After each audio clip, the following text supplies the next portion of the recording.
Halos magkasabay na dumating sa bansa sina Miss Universe 4th runner-up Venus Ra at ang pambato ng bansa sa katatapos na Mrs. Universe sa Lithuania.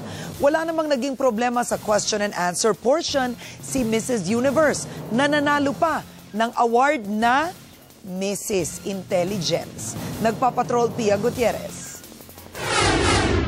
Maingay ang naging pagsalubong kay Miss Universe 4th runner-up Venus Ra, tahimik at mangilan-ngilan lang nagantay kay Maria Muriel Moral Pandi, ang naging kinatawa ng Pilipinas sa Lithuania sa Mrs. Universe noong Sabado. Pero bakas ang saya sa mukha ni Mrs. Pandi. Hindi nagpadaig si Mrs. Pandi sa mga mas bata niyang kalaban. Binati rin niya ang kapwa Bicolana na si Venus sa husay sa international pageant. Kasi it's not being shown live there.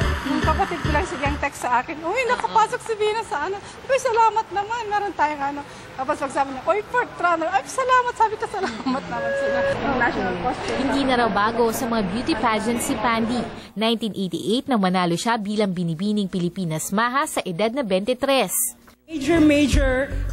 Problem that I have done in my life because I am very confident. Portion, palaban si Mrs. Pandi sa tanungan. Napahanga niya mga judge sa panel discussion tungkol sa karahasan at human trafficking na siyang tema ng Patimpalak.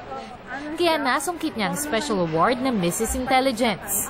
It's not like the ordinary pageant we have. We have this roundtable conference with the foreign minister and we discuss about the problem of human trafficking in each country that is being represented.